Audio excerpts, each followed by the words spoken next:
Hey everyone, this is KelsTells. Welcome back to another sorority talk. Today we are going to be talking about chapter red flags. So these are things that you should be looking at when you are doing research on the chapter that you want to join. So paying attention to the chapter of the organization is really important because essentially the chapter that you're joining is going to be the chapter that you're a part of until you graduate. This is me specifically talking about the undergraduate experience, but if you guys want a video on red flags for graduate chapters, please like this video and I will create one specifically for graduate membership. So in the undergraduate process, there are a couple of red flags that I've made a note of that I think are really important to pay attention to for when you want to join an organization, specifically because these are things that you can in fact pay attention to help you know whether or not you're making the most informed decision as possible with the undergraduate chapter that you want to join. So one of the things that I recommend looking at is the chapter's community service. Do they have community service, like a high number of community service as a chapter of your organization? Now, there are ways that you can go in and look for this information. Again, this stuff is stuff that is public knowledge, so you can go in and find this on your institution's website. So when you're doing research on this particular thing, most organizations or most institutions will have a chapter ranking for Greek life in general. So GPA is definitely one of them, but for now we're going to touch on community service. I'll come back to GPA. With community service, there is no minimum amount of community service unless there is a standard community service like community service hours. Unless there's a standard number, there typically isn't ranking system for this, but just making sure that they are doing a good amount of community service, because community service is part of being in an organization.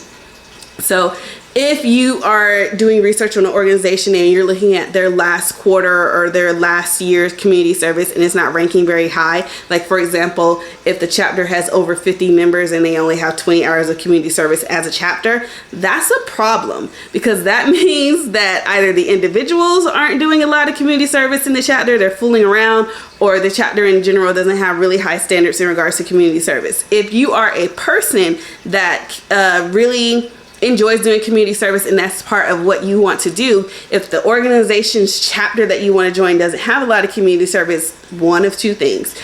Either you can go in with the mindset of that's something that I can help with, or be like, that's a red flag, I don't know if that's something that I want to be a part of. The decision is yours, but community service is very important. Now let's talk about GPA. GPA is also very important.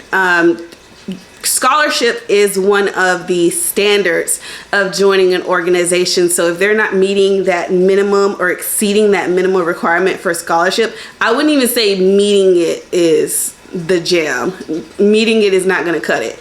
Going above the minimum GPA requirement as a chapter, I think, is admirable. In addition to that, where do they rank in terms of GPA? And when you're looking at community service and GPA, you can look at it from two different ways. You can look at it from the Greek life as a whole, so looking at all Greek letter organizations, where do they rank, but also as MPHC, where do they rank? And then you can take it a step further. If you're looking at fraternities in general, where do they rank with the fraternities? If you're looking at sororities, where do they rank with the sororities? For example, shout out to my undergrads at Newberry College. They have the highest GPA of the Greek life campus at their institution. They have the highest GPA, and as a chapter between the sororities, they have the highest GPA. That's something worth being excited about, and that's also something to look forward to, because you know that they have high scholastic standards, and I believe their GPA is a 4.1 something. Don't quote me, you guys. It's up there. It's up there. That's all that I know. But paying attention to the GPA is really important, because it lets you know what that chapter scholastic standard is. Do they have study hours? Have you seen them offer study hall throughout the semester? Those things are really important, because once you join an organization, you have to maintain your GPA, if not exceed that minimum requirement. So if they as a whole, as a chapter, are doing that, then you know that once you join that organization, you're going to have sorors in your chapter to help you meet those requirements or exceed those requirements, because it's important to them too. I have to take a little break. That was a lot. Whew. Another thing that you want to look at as far as a red flag would be the chapter's misconduct. Do they have a history of misconduct? And there are 2 places where you can go to check this information unless it's changed in the past couple of years. Historically, organizations will have on their website any chapter as well as any member that is either under typically suspended, but sometimes whether or not they're on probation. You can see that on the institution's website as well as the organization's website. Now, as far as the institution is concerned, items of misconduct would be considered things like hazing mostly. So I think that that's an important thing to look at if your organization has a misconduct record, or the organization that you're interested in, if that chapter has a record, because you're going to want to be leery of that. Like, is it something that has been a consistent issue? If they're placed on probation, you could be like, okay, maybe that was a one-off, but still keep your eyes peeled. With a suspension is pretty serious. That means that not only did they allegedly do something, but there was enough evidence to get them kicked off the yard. So rumors are rumors. I'm not in these chapters, I'm not at these schools, so I can't really tell you specifically what it is, but definitely paying attention to those misconduct records and seeing why the chapter has been placed on suspension is important. Other red flags. I'm writing things down and I'm trying to remember where I left off. Interactions with other organizations, as well as how do they interact with each other. This is a red flag that you can see mostly at social settings. So if they have yard shows, if they're at parties, any community service events, meet the Greeks, those types of things, how are they interacting with other chapter members, or how are they interacting with other organizations as well as other chapter members? Are they friendly? Are they being sisterly or brotherly? Is there an attitude? Are they mainly throwing shade at other people? Do they come off as stush, as better than others? These are red flags because how they treat people in the Greek community could essentially be how they treat you.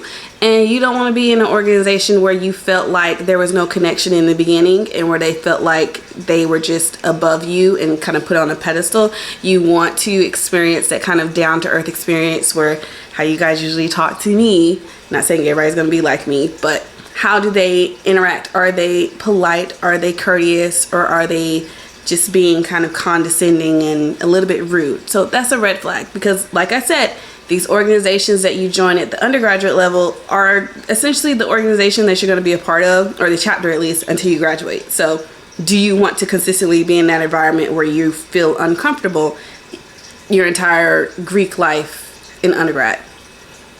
And then lastly, my final red flag is, from what you've heard and from what you researched, does the chapter align with the mission of the organization in itself? How are they aligning with the mission? If they're one of those chapters that just does whatever they want to do and more about the social scene rather than the mission of the organization in itself, if that's your jam, I'm not going to stop you.